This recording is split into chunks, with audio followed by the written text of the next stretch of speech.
रानी Jhansi flyover, जिस रानी Jhansi flyover को बनाने में वर्तमान की आम आदमी पार्टी की दिल्ली सरकार, जिसने बिल्कुल भी 1 रुपये का भी उसमें सहयोग नहीं किया, सरकार की उपलब्धियां उनके पास कुछ है नहीं, लेकिन रोज़ वो रानी झांसी फ्लाईओवर के ऊपर मीडिया के माध्यम से दिल्ली की जनता को बरगलाने का प्रयास करते हैं।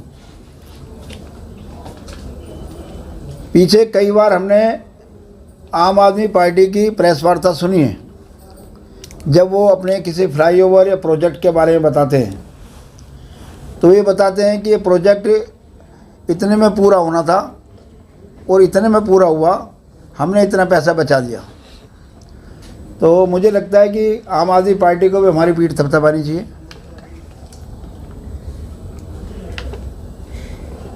जब रानी झांसी फ्लाईओवर को शुरू में अप्रूवल मिली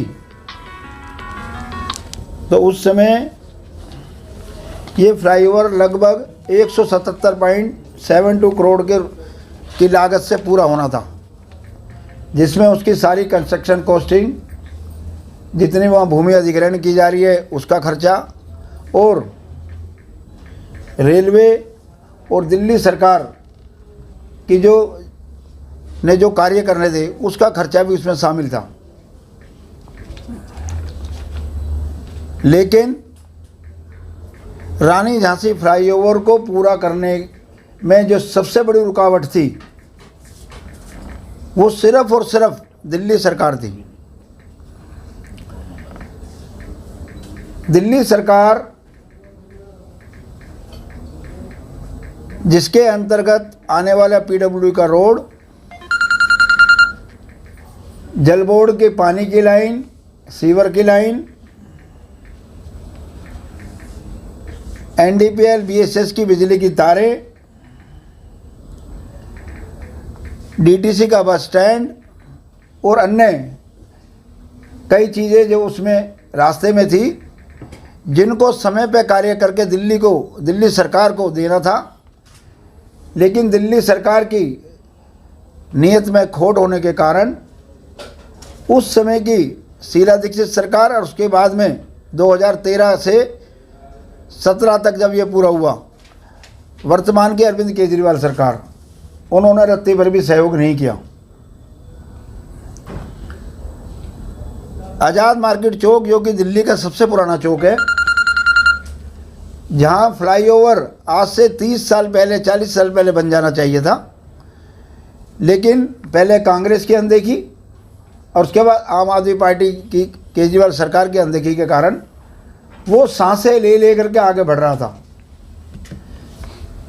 वो सांस इसलिए नहीं ले रहा था कि नगर निगम की इसमें कोई कमी थी, वो उसमें रुकावट का जो मुख्य कारण था वो दिल्ली सरकार की एजेंसियां थी, जिनको समय रहते अपना काम पूरा करना था। मैं 2017 में जब निगम पार्षद बना और 2014 में जब डॉक्टर हर्षवर्धन जी वहाँ से सांसद बने, तो मुझे अच्छी तरह याद है, सांसद बनते ही उन्होंने एक मीटिंग बुलाई थी अपने ऑफिस के अंदर और सभी एजेंसियों को बुलाया था। उनके सांसद बनने के बाद इस प्रोजेक्ट ने गति पकड़ी और जब 17 में मैं निगम पार्षद बना सदर बाजार से, क्योंकि रानी झांसी फ्लाईओवर का आधे से ज़्यादा हिस्सा मेरे वार्ड में आता है, हर 15 दिन बाद दिल्ली के माननीय उपराज्यपाल अनिल बैजल जी वहाँ आया करते थे और रिव्यू मीटिंग लिया करते थे। अंत में जब रानी झांसी फ्लाईओवर को पूरा करने के लिए पैसों की ज़रूरत थी, तो डॉक्टर हर्षवर्धन जी के सहयोग से भारत सरकार ने 85 करोड़ रुपया दिया, जिसके कारण से उसकी कंस्ट्रक्शन पूरी हो पाई। अब जहाँ तक खर्चे की बात है, अगर ये प्रोजेक्ट अपने समय पर पूरा हो जाता तो इसकी जो ओरिजिनल जो बजट सैंक्शन हुआ था वो था 177.72 करोड़, लेकिन धीरे धीरे जब ये बढ़ता गया तो इसका जब इसको रिवाइज किया गया तो रिवाइज सैंक्शन में इसका टोटल कर दिया 724.22 करोड़। इसका अर्थ है कि उस समय सभी अधिकारियों ने जब सारा आंकलन लगाया तो उनको लगा कि 724 करोड़ रुपये इसमें खर्च होगा जब ये रानी झांसी फ्लाईओवर पूरा होगा। लेकिन मैं बताना चाहता हूं कि पूरे प्रोजेक्ट के अंदर 15/3/2021 तक इसमें सिर्फ और सिर्फ 313.95 करोड़ का ही खर्चा आया है। तो पहली बात तो 724 में से अगर हम 313 घटा दें तो लगभग 411 करोड़ रुपए का नगर निगम ने बचत की है।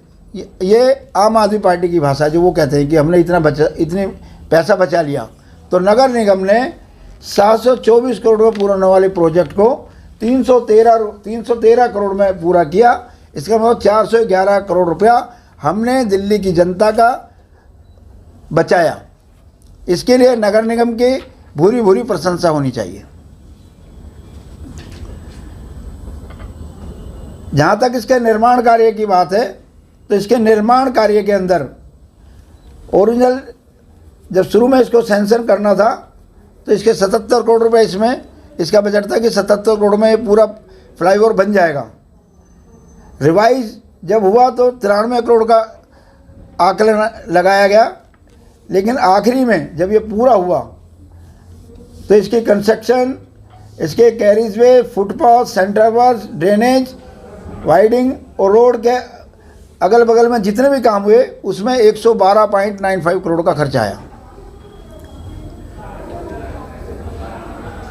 रेलवे की वहाँ ज़मीन थी, रेलवे को भी हमने रेलवे द्वारा जो निर्माण कार्य किया गया, क्योंकि कुछ जो हिस्सा रेलवे का होता है उसको रेलवे खुद बनाता है। तो जब रानी झांसी फ्लाईओवर में 30,000 से चढ़ते हैं और रेलवे लाइन क्रॉस करते हैं तो उसके ऊपर जो फ्लाईओवर बना उस पर लगभग 52 करोड़ का खर्चा आया, जिसको हमने रेलवे को पेमेंट की। वो काम सारा रेलवे ने किया। जैसे मैंने बताया दिल्ली सरकार की अनेक एजेंसियां वहाँ काम कर रही थी। उसमें दिल्ली जल बोर्ड, NDPL, BSCS के अलावा जितनी भी एजेंसी थी उनको 22.90 करोड़ रुपया हमने उनको दिया, जो काम उनको करना था, जिसको उन्होंने लटका करके अटका के किया।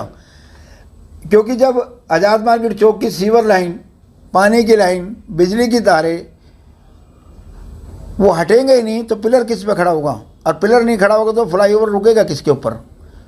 तो उसका मुख्य कारण दिल्ली सरकार थी, जिन्होंने उसको देरी करने में अपनी मुख्य भूमिका निभाई। इसमें जो चौथी बात है, जो चौथा बड़ा खर्चा किया गया वो है भूमि अधिग्रहण।